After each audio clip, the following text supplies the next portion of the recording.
Hi, welcome back to the Fantasy Football Profits. Thanks for joining me today. We're going to do our first mock draft video of 2018. Of course, this will be first of many mock drafts that we'll run. You'll see a lot of them out there. As you know, a lot of trends are going to change. We haven't had the NFL draft yet. That, of course, changed mock drafts here for the fantasy season. As the season draws near, we'll get more information coming from camps, injuries, etc. And so this will be the first of many mock drafts. Stay tuned for others.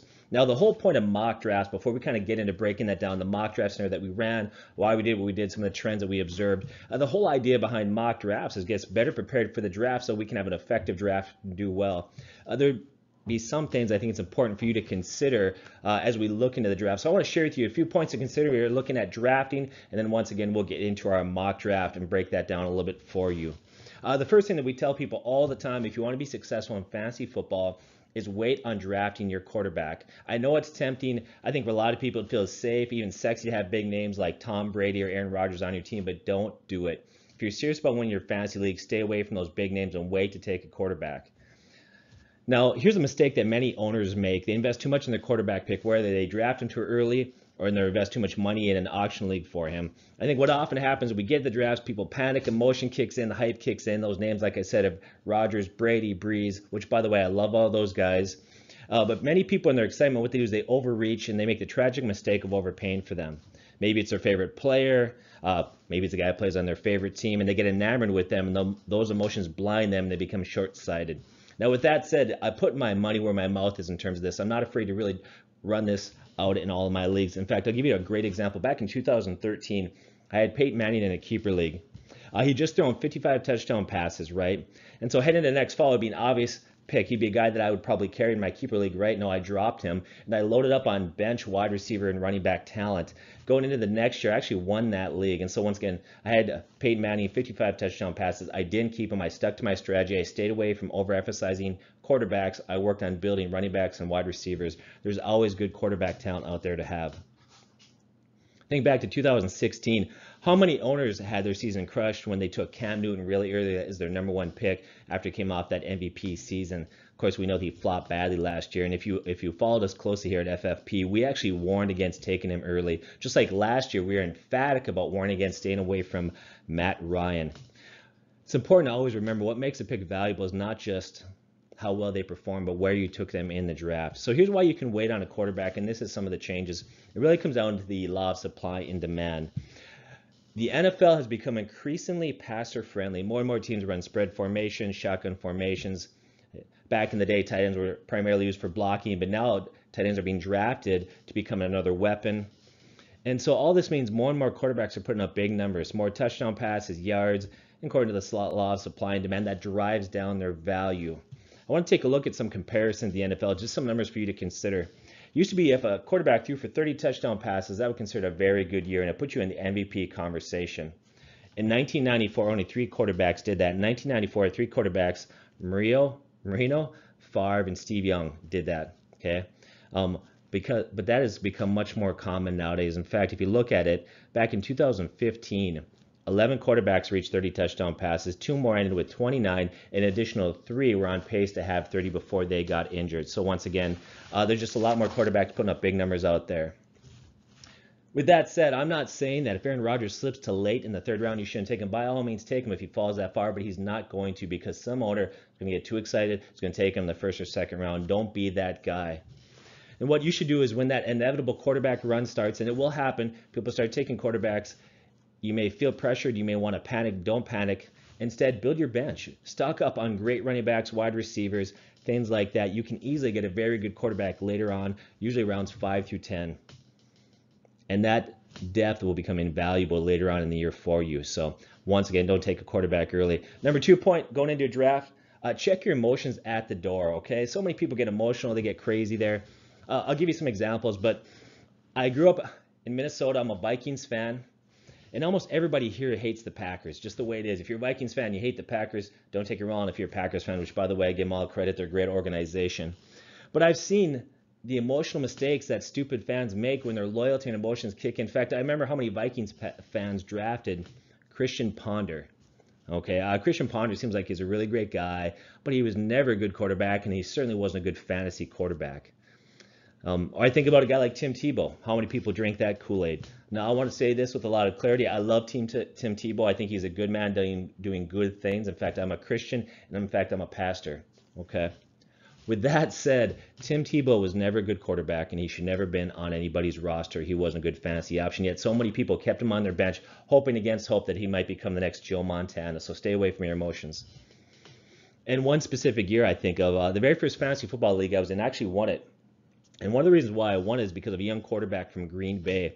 Now, once again, I was at a draft, and it was filled with Vikings fans there. And so they refused to draft this guy because he was a Packer, and everybody hates the Packers. So he fell sinfully late. I drafted this guy, and he went on to throw 38 touchdown passes, helped me win the league, and that guy was Brett Favre. So just people were blinded by their emotions. I didn't care. I love my Vikings, but you know what? I want to win my fantasy league, so I took Brett Favre, and he took me to a championship.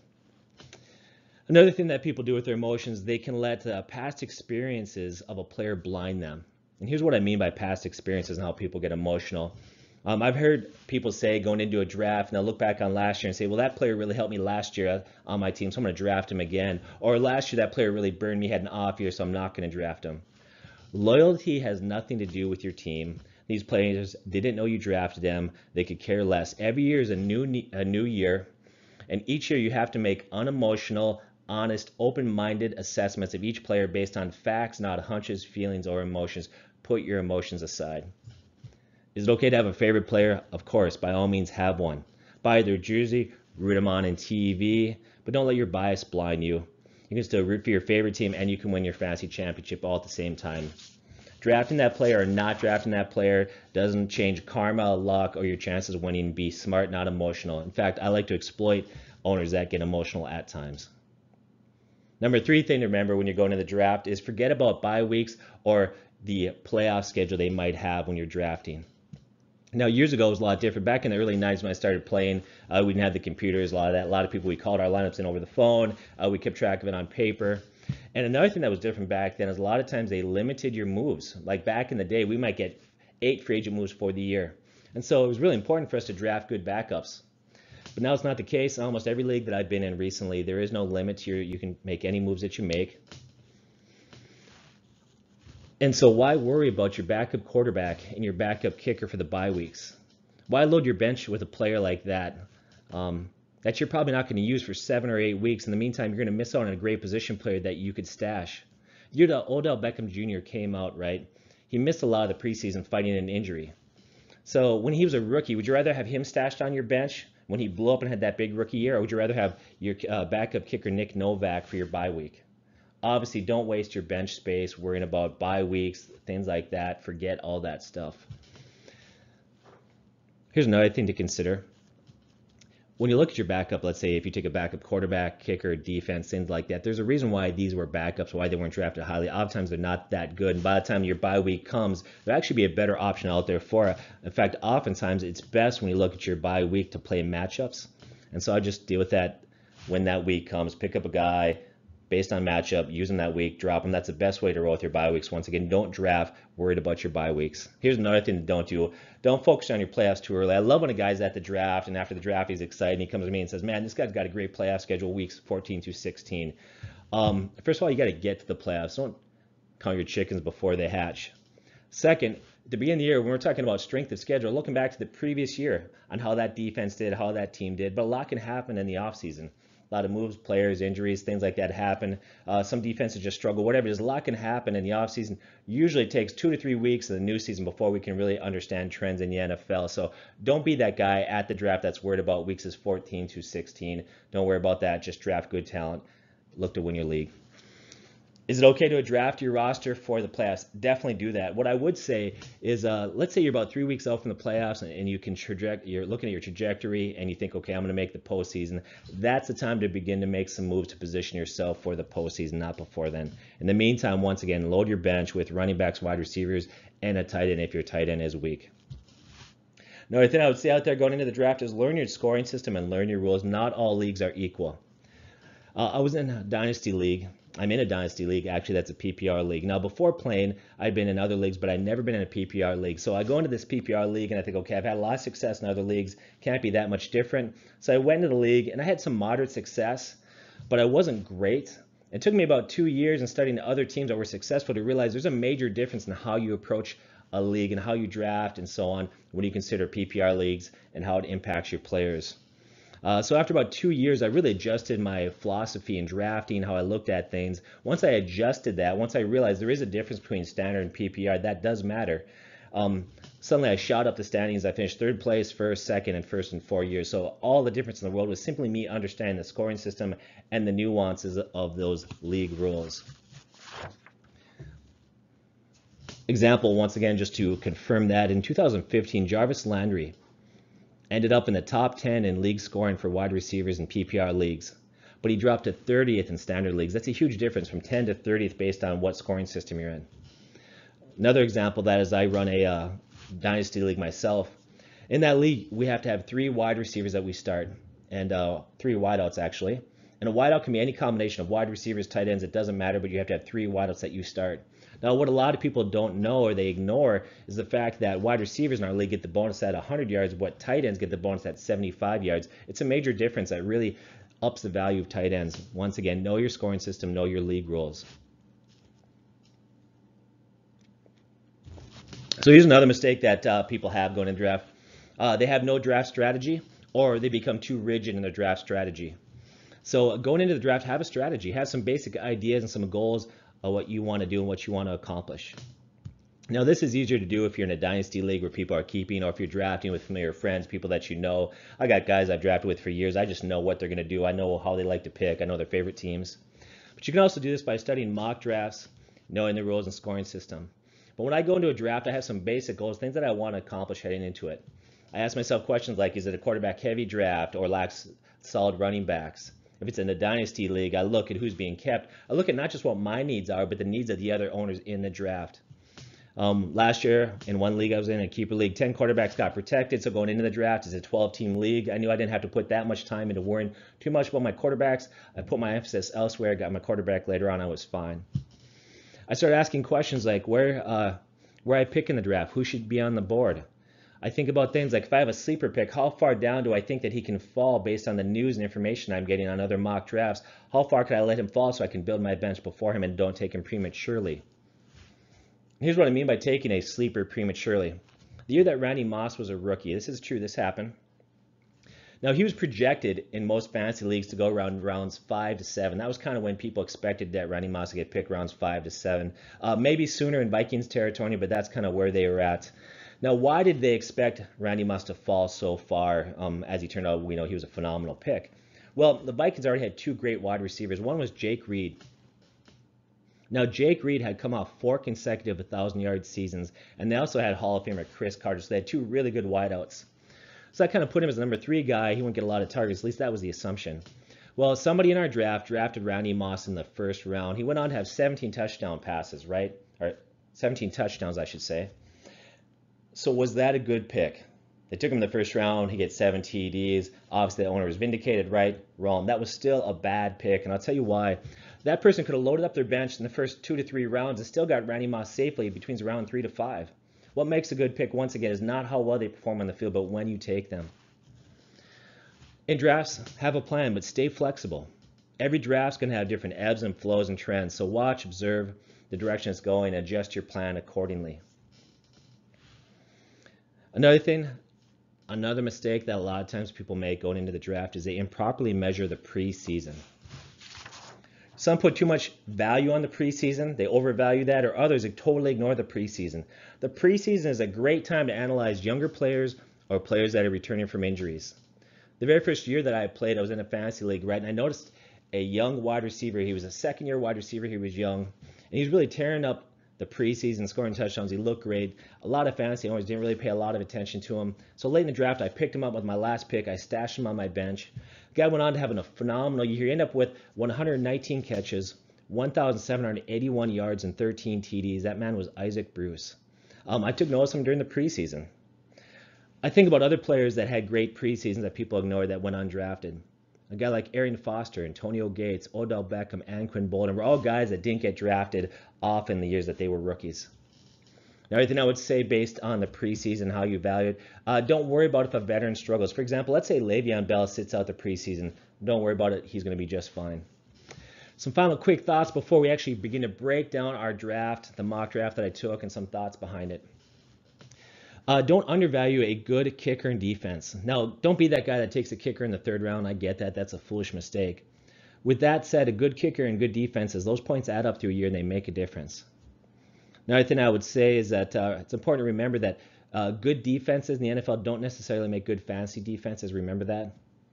Don't waste your time studying college players. You're not Mel Kiper Jr. Focus on the guys that are already in the bigs. That's where you need to focus your time and attention. Another thing I would say, it's okay to go off script. Just because the experts put out there, I mean, these are still humans with their own opinions, their own biases. You don't have to always stick to what the experts say. But when all's said and done, if you're stuck in a pick and you're not sure where to go, oftentimes the consensus pick is the way to go. Oftentimes the experts know what they're talking about. When all else fails, go with them. And so here's some just basic things that we have noticed so far, just a few trends that I've kind of caught my eye, and I'll continue giving more and more in our next other videos that we do. Things that are happening in the NFL right now. The one thing I noticed is Saquon Barkley. A lot of people don't know where he's going to be drafted yet. It doesn't matter. Owners seem to be very high on this guy. They're drafting him awfully early, even though we don't know what team he's going to land on. I guarantee that Barkley will move into the 1st round in most mock drafts after the NFL draft takes place. Another trend that I noticed in the 1st round is very much running back heavy. On average, in 12-team leagues, in the first 12 picks, 8.5 running backs are being taken in the first 12 picks, so it's very running back heavy. Other trends I've seen is Jordan Reed, tight end Jordan Reed's fallen very, very far. If you're somebody who wants to load up and you want to take a chance on that guy who in 2015 had a huge season, he's fallen far. Another guy that's falling pretty far is veteran Ben Roethlisberger. He's fallen far. In fact, he's fallen on the top 10 in terms of quarterbacks. Josh Gordon is being drafted early. In fact, Josh Gordon's being taken ahead of many other wide receivers that are ranked ahead of him at this point. Those are just a few trends that we'll have. In our next video, we'll do a few more for those. Now, the mock draft scenario that we ran, it was based on a standard 12-team league with a snake draft order. We drafted 1 quarterback, 2 running backs, 3 wide receivers, a tight end, a kicker, a defense, and 6 bench players. Now, right now, it's April 16th. A lot can and will change between now and the beginning of the season, so keep an eye. In the draft, I was given a random selection, number 4, so I had the 4th overall pick in the 1st round.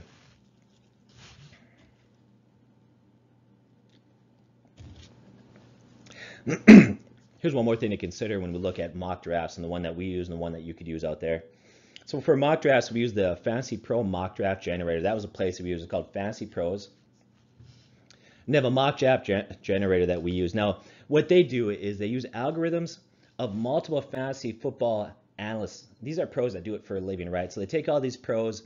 These guys give them all their rankings, all their analysis based on positions, priorities, things like that. So they take these pros, they plug in the computer, and it turns out algorithms. They draft based on that. Here's the problem. Those numbers are a bit skewed. One, you're dealing with pros. And so they're not going to make your typical mistakes. They're not driven by emotions. One way I've seen that play out is I've run a number of scenarios, right? In all the mock draft scenarios that I've run, not one time has a quarterback been taken in the 1st round. With that said, in real life, I've drafted in hundreds of fantasy football leagues, and I've always seen a quarterback taken in the 1st round. There will always be somebody to do that. So these mock draft generators are a great way. With that said, they're a little bit skewed. Another thing I've noticed that I haven't seen in all my mock draft scenarios that I've ran, I've never seen Gronkowski or Kelsey taken in the 1st or 2nd round. But I guarantee you in leagues that require a tight end, they will make it into the 2nd round at some point. That will happen. Also on the mock draft generator, I've noticed every scenario that I've ran, kickers are always taken in the last round, yet I guarantee you when that time comes, people will take kickers before that last round. In fact, I might be one to do it depending on where I'm at. So let's get into the mock drafts. Once again, mock draft generators are easy to use. They only take a few minutes. It helps you work through your hunches, learn trends, all those what-if scenarios that you may have. It helps you study sleeper picks, how far they're falling, where you need to take them. And makes you think about things like what happens if all of a sudden my guys picked one player before me. It helps me kind of generate and work through some of those scenarios in my mind. So let's get into the actual draft itself.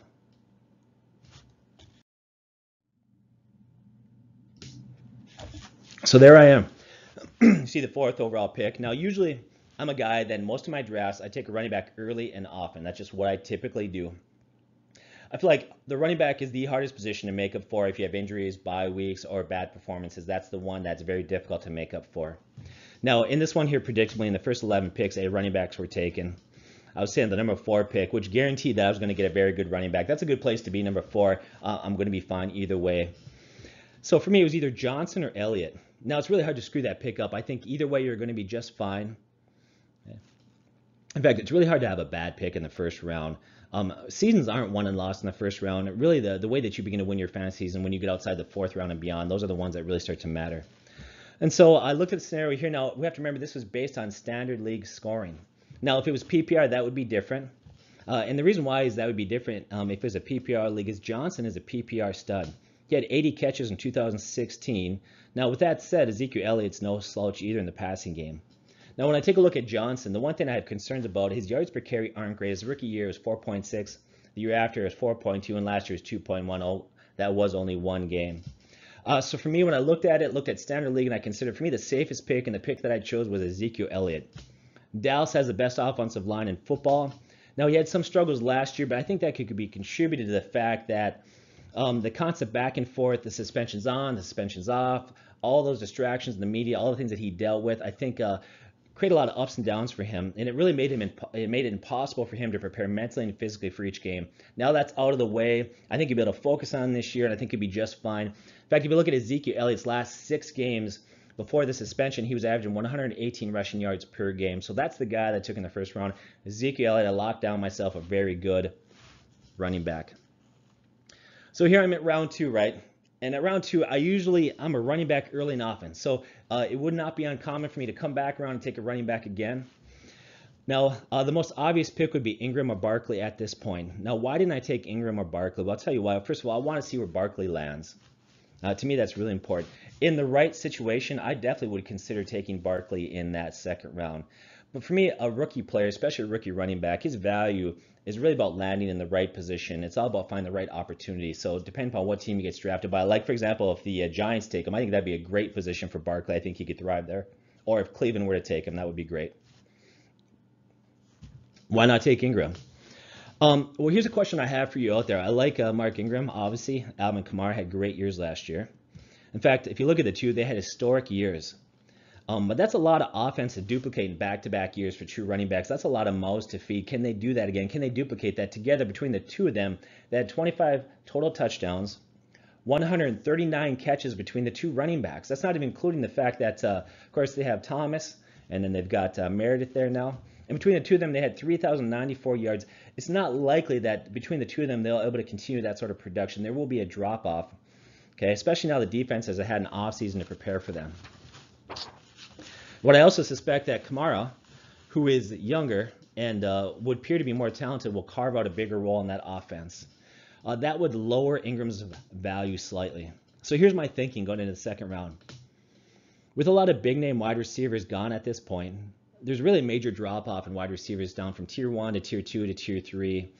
And I began to look, and I felt like I could get a legitimate running back later on.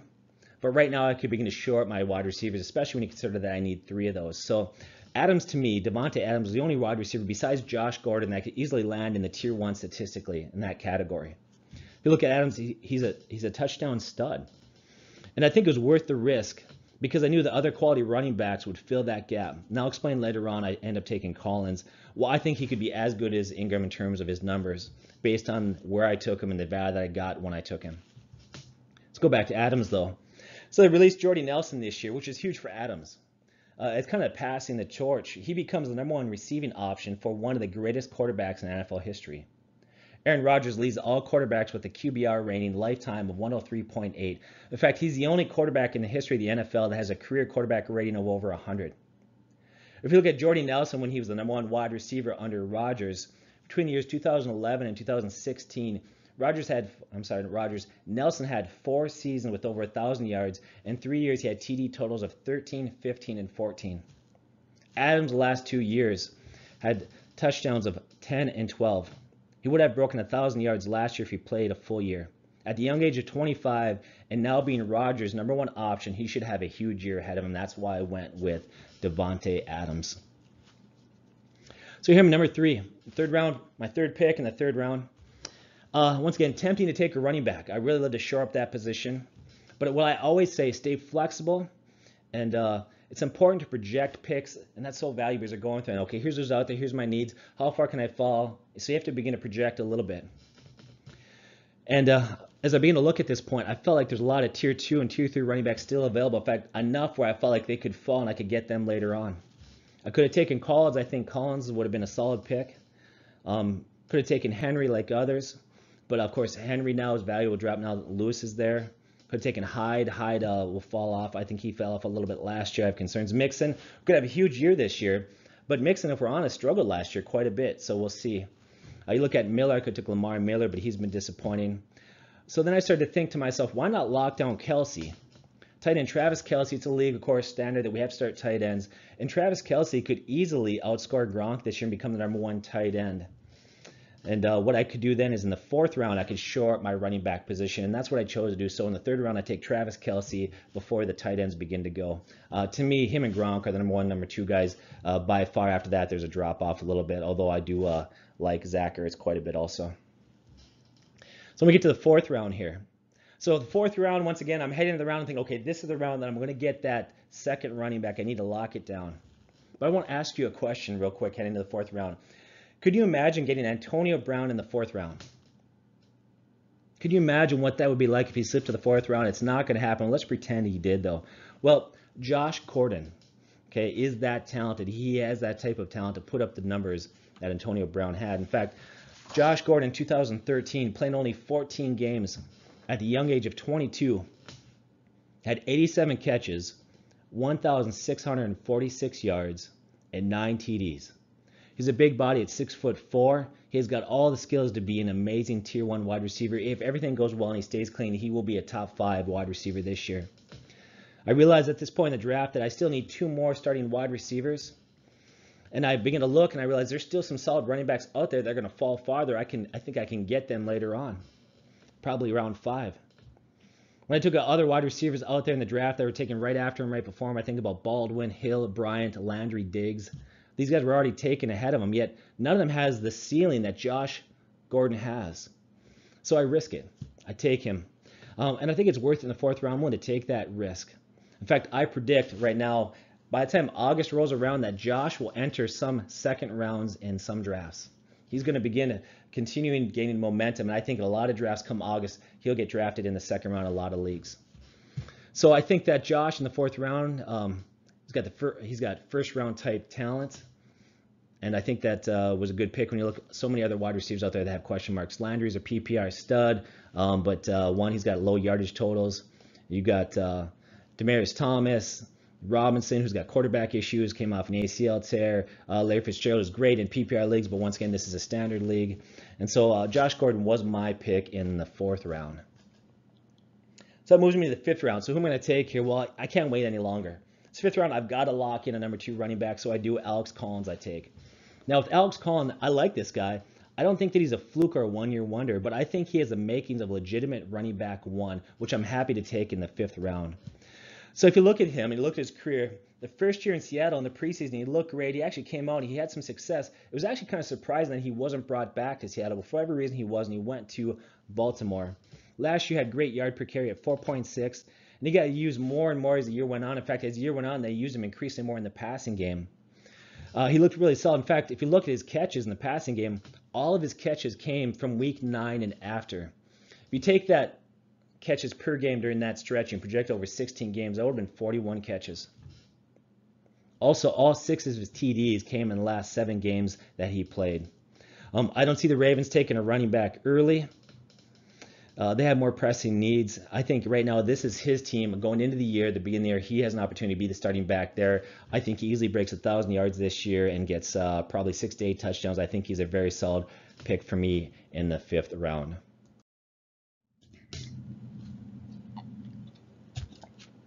So here's my thinking in the 6th round right now. I took Sammy Watkins, as you can see. That was my pick, former 1st round, 4th overall. Now, if I take a look at Sammy Watkins in his career, he's really been handcuffed early in his career. One by bad offense, playing in Buffalo. They weren't great there. Then last year he gets traded to the Rams, but he gets traded there a little later in the season, so now he's got to learn the playbook. He's behind Woods, Cooper Kupp, and that kind of hurt his numbers a little bit. Well, now he moves on to Kansas City. and he becomes their possession receiver, with Hill being the wide receiver that's going to stretch defenses. I think he's another wide receiver that projects a wide receiver 2 or 3, but potentially has wide receiver 1 ability. And so for me, that's I think that makes him a quality pick at number 6. I'm going to take that chance there. In the 7th round, so who do I take? Well, this is where I begin to speculate for me in many drafts. Where do I take my quarterback? I usually wait. Sometimes I'll take him a little bit later. But the whole time I'm watching the quarterbacks, I'm watching the other teams, seeing who they've got, who I'm willing to risk. So I've got kind of a plan. Now, oftentimes I won't even take a quarterback in the 7th round. Oftentimes I'll wait to rounds maybe 8, 9, 10, or even 11 rounds. But right now I feel pretty good about my starting lineup. And so what I decide to do is decide to lock in my quarterback at this point. Okay. And at this point now, 10 quarterbacks are already taken. There's a 12-team league, so it's only really 2 owners that still need quarterbacks. And out there, Ben Roethlisberger's out there and Kirk Cousins. But just in the slim chance that maybe owners will begin to take backups, it doesn't happen very often, but it can happen, that I'd lock him in. Now, Ben Roethlisberger has slipped very far in the drafts, which personally I love that. I'll take him anytime. Let him slip in the draft. I'll take him. I'll be more than happy to start him.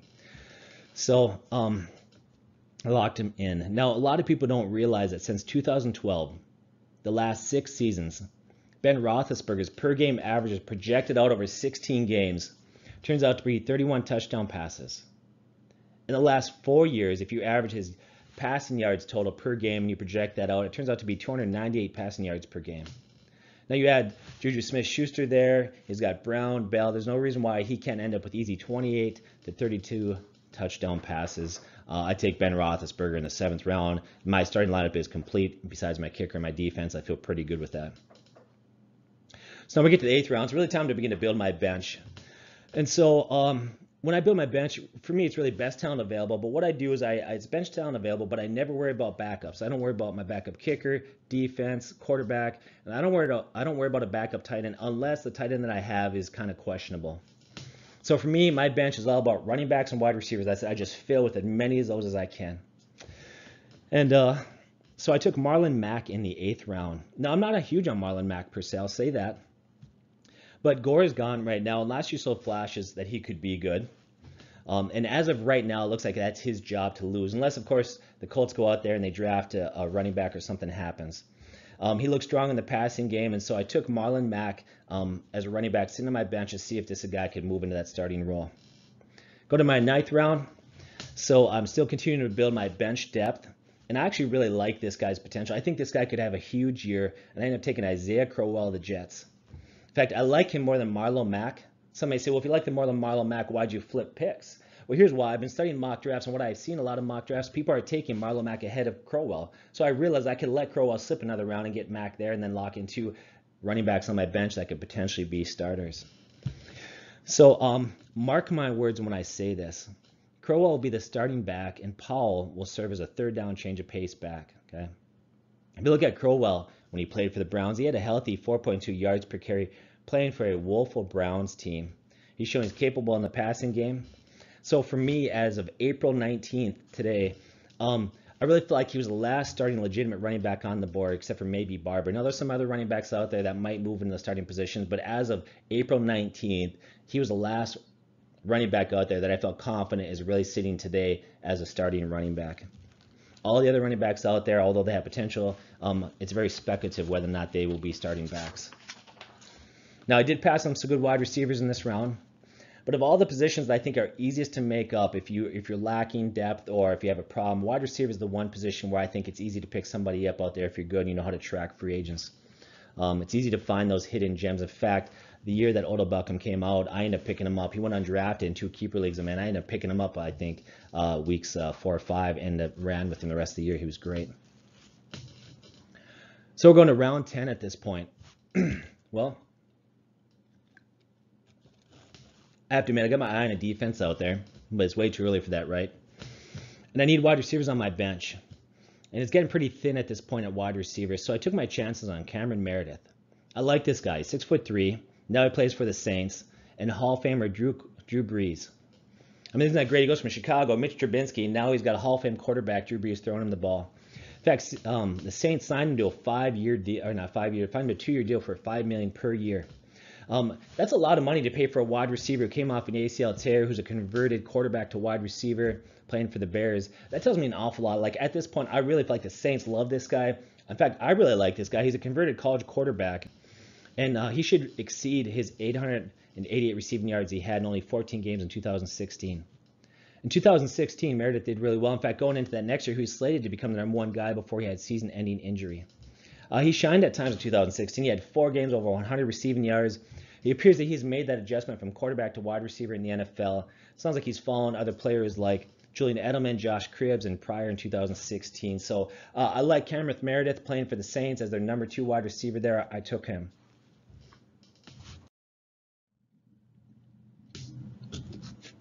So round 11 at this point. Well, so a little too early to take defenses, right? But what I noticed in a lot of mock drafts, they're taking defenses early, particularly they're taking the Jaguars early. A lot of mock drafts, he's going a lot quicker than I expected. And I looked at all the other wide receivers and running backs that are left, and I'm kind of keeping my eye on, and they all fall kind of that same tier.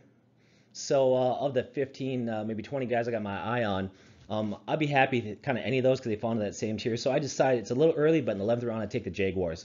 I lock him in before any other team does. Round 12, I took Peyton Barber. He looked decent at times last year. It appears he's going to be given the opportunity now to win the starting running back job with Martin gone. He's a big physical back. I think he's got the potential of moving to that starting role, so I pick him. Round 13, I take D.D. Westbrook. Robinson is gone, so it's either going to be D.D. or Cole getting many of those targets, and I would bet on Westbrook at this point, so I take him for bench depth. Now, round 14. Now, in every mock draft scenario I've seen, the final round is when the kickers start to go. Okay, it's predictable. So I grab my kicker 1 round earlier than everybody else, and I grab Gostkowski. And so I lock in corner rankings #1 kicker at this point. And then around 15, my final pick, I choose Allen Hurns. I really like him right now, especially now that Dez Bryant is gone. He's going to be the Cowboys' #1 wide receiver, not Williams. It's going to be Allen Hurns. He's a very physical receiver. Now, because he's physical and because he is tough, he does get injured often. With that said, his first 2 years in the league, he looked very good. He had 16 touchdowns. His second year had 1,031 yards in 15 games. He's 6'3". He's still young. Why not? Somebody has to be the #1 wide receiver at Dez Bryant gone, so I take Allen Hurns. So kind of my final segment. There's my roster right there. Roethlisberger, Elliott, Collins, Adams, Gordon, Watkins, Kelsey, Jaguars defense, Gostkowski, and you see my bench there. What weaknesses do I have in there when I take a look at that team? Well, if I have a weakness, maybe my second running back. I like Collins. Sure, I'd love to have another stud out there, but I feel good with Collins. And here's the other thing. With Crowell, Mack, and Peyton on my bench, even if Collins struggles, I'm sure that one of those guys will end up starting and provide me with some depth. Do I have other question marks on that team? Well, I think my wide receivers have a ton of upside, but you have to ask a few questions. 1, will Josh stay clean? I hope that he does. 2, will Watson stay healthy? And Watkins stay healthy? Those are some of the question marks I have, but I would say my wide receivers have moderate floors but very high ceilings. Strengths, I think that's a very well-balanced team. I got the best ranked kicker in the draft, the best ranked defense in the draft, arguably the #1 or 2 tight end in the draft. I have a proven quarterback. I have a tier 1 kicker. A tier 1 wide receiver and a tier 1 running back. And so with all things considered, I feel good about that team. If I had to roll with that team in a 12-team league, I'd feel very good about my chances. So that's our first mock draft scenario. Our next one will have a lot more trends for you as we continue to see things change, player news, post-draft information. Leave your comments at the bottom. Go ahead and share, subscribe, get the word out. Help us break 1,000 subscribers. Once again, thanks for joining me here at the FFP. Take care and God bless.